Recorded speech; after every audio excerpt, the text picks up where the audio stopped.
Quo Vadis Colombia 2023. Empezar agradeciendo a nuestros extraordinarios oradores que a partir de la intervención de los colombianos, la distinguida senadora, otra periodista,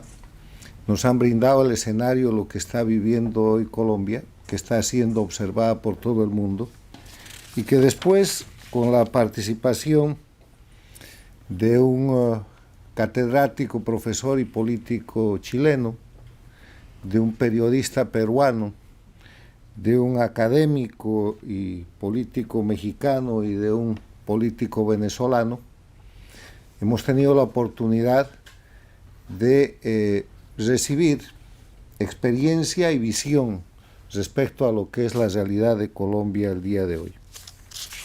Resumir estas extraordinarias participaciones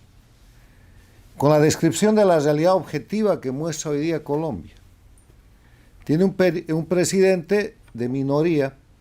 porque Petro es un presidente de minoría. Fue la primera minoría en la primera vuelta y como la segunda vuelta busca generar un ganador, triunfó y es presidente. Pero como es un presidente de minoría, no tiene la posibilidad de influir directamente o de controlar el poder legislativo, pero es además un presidente de minoría en un país con instituciones, que tiene separación e independencia de poderes, que tiene un poder judicial confiable e independiente, que tiene instituciones económicas, que tiene política exterior, que tiene tratados internacionales, que tiene fuerzas armadas y de seguridad institucionalizadas, un país sólido que es Colombia. Entonces, un presidente de minoría que llega, segundo elemento, con una agenda no nacional, con una propuesta transnacional que aquí se ha llamado franquicia y que viene de la mano de lo que es el socialismo del siglo XXI o el castrochavismo, que ha aplicado esa agenda en Venezuela, convirtiéndola en dictadura y en crisis humanitaria, en Bolivia, convirtiéndola en dictadura, en Estado plurinacional y en narcoestado, en Nicaragua, convirtiéndola en dictadura y en crisis total, y que ha pretendido aplicar esa agenda en el Ecuador por 10 años con Correa y que el Ecuador ha sido rescatado por la gestión del presidente Lenín Moreno y que repite esa agenda donde puede. La trató de aplicar en el Perú con Castillo y terminó con autogolpe y con Castillo en la cárcel. Ha tratado de avanzar con esa agenda con Boric en Chile y está siendo derrotado por la fuerza de la población chilena que ha rechazado la Constitución plurinacional en septiembre del año pasado y que acaba de dictar nuevos parámetros para la reforma constitucional en la que insiste el presidente Boric, que ha rechazado y resistido 4 gobiernos del castrochavismo en Argentina, 3 de los Kirchner antes y ahora el gobierno de Fernández Kirchner, que no han podido romper la democracia argentina, han llevado a ese país a la miseria económica que vive hoy día y a una crisis extraordinaria, pero no han quebrado la democracia. O sea, están repitiendo en Colombia una agenda aplicada durante todo el siglo XXI en las Américas que solo ha generado miseria, desgracia, violación a los derechos humanos, instauración de narcoestados y un sistema de delincuencia organizada transnacional. O sea, lo que está pasando hoy día en Colombia no es nada nuevo. Pero como bajo ese viejo adagio de que nadie aprende de experiencia ajena, parece que los colombianos estuvieran descubriendo hoy día algo realmente nuevo que ya se aplica desde hace más de 20 años en la región y que ha generado grandísimas desgracias, como la del pueblo venezolano que tiene 7 millones de exiliados, o que ha generado en este siglo y en el anterior la desgracia del pueblo cubano, porque esto que pasa hoy día en Colombia no es sino la expansión del sistema castrista del siglo XX, aplicado y acomodado bajo el discurso del socialismo del siglo XXI, del populismo, aprovechándose los mecanismos de la democracia para destrozar la democracia. Tercer punto es que conociendo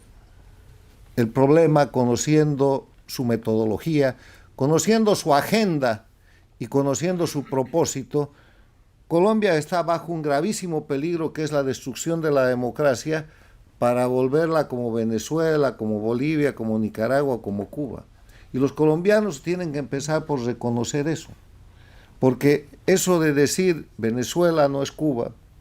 eso de decir Bolivia no es Venezuela, eso de decir Nicaragua no es Cuba ni Venezuela, es un craso error. Es un craso error porque estamos confrontando un sistema delictivo transnacional que bajo la jefatura de Cuba se ha expandido por toda la región y que tiene apoyo de gobiernos paradictatoriales. Los gobiernos paradictatoriales los defino como aquellos gobiernos instalados en democracia, a través de mecanismos democráticos, pero con el soporte del socialismo del siglo XXI, económico, de publicidad, político, de soporte electoral,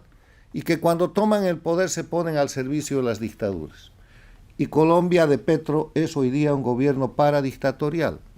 Es un gobierno en el que Petro, el eterno candidato, ha sido financiado ¿por quién? ¿Por la guerrilla? No, por el castrochavismo. Por el dinero de Venezuela, por el dinero de Cuba, por el dinero de Bolivia. Cantidades de dinero inimaginables que nunca podrán ser explicadas y que llega a la presidencia y como primer acto proclama el fracaso de la lucha contra el narcotráfico y pide la legalización de la droga. No en un acto nacional ni auténtico, repitiendo lo que ya había proclamado Castro el siglo pasado, lo que repitió Chávez, lo que repitió Morales en las Naciones Unidas y lo que repiten todos los sostenedores del narcotráfico, porque como líderes de narcoestados lo que quieren es que el narcotráfico deje de ser delito para ser ellos ciudadanos honestos y normales. Petro ha ido más allá, ha dicho que la manera de bajar la criminalidad es quitar los tipos delictivos. Entonces, si algo no es delito, si matar no es delito, dejan de haber asesinos. O sea, si producir narcotráfico no es delito, entonces los narcotraficantes pasan a ser empresarios o tal vez gobernantes legítimos y así de una vez por todas lavan, por ejemplo, a Maduro en intentos fracasados que ha hecho el propio Petro y que acaba de fracasar en el Brasil con Lula. O sea, se conoce la gente. Frente a esto,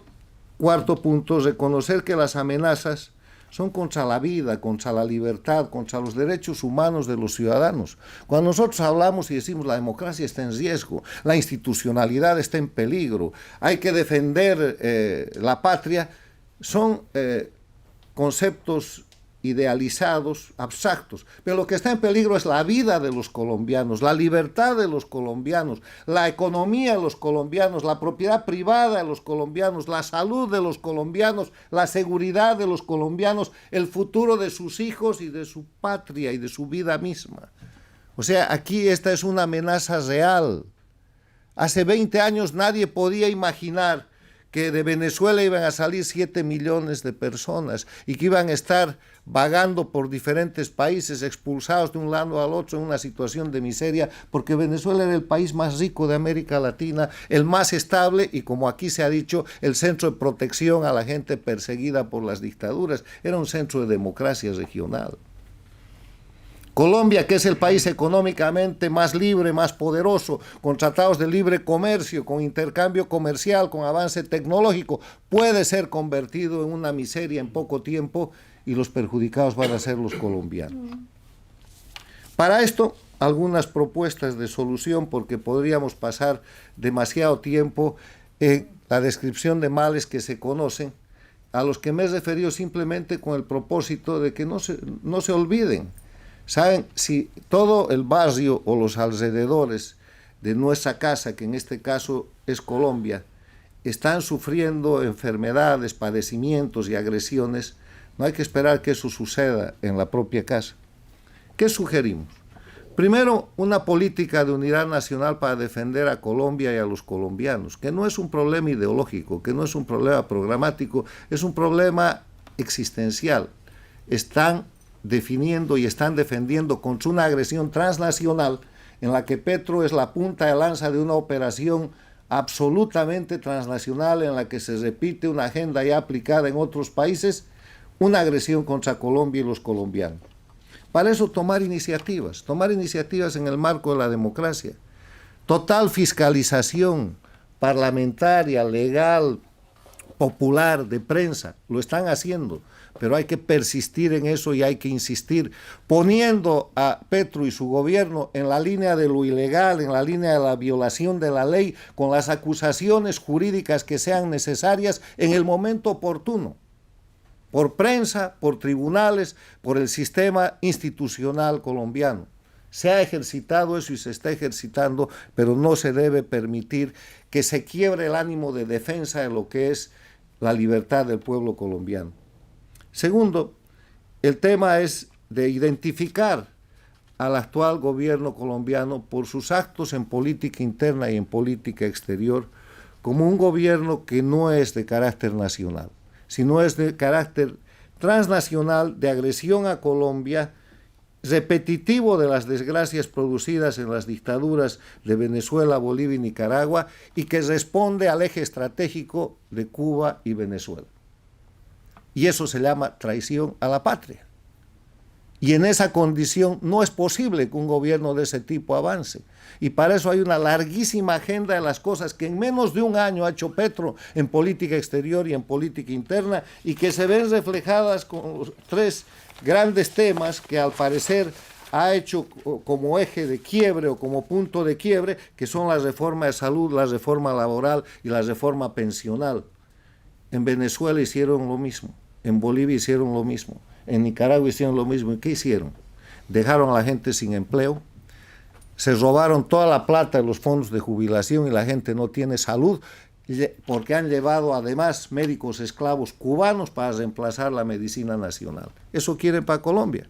Entonces acepten las reformas de sistemas que funcionan y de sistemas que lo único que quieren es que ser destrozados para lograr el objetivo del socialismo del siglo XXI, del castrochavismo, que cuál es generar más pobres, generar miseria, porque de esa manera la gente pasa a depender del Estado que ellos controlan, tienen mayor concentración del poder y sucede el triste ejemplo de Venezuela, de Cuba, que está en desarrollo en Bolivia y en Nicaragua. Muchas gracias.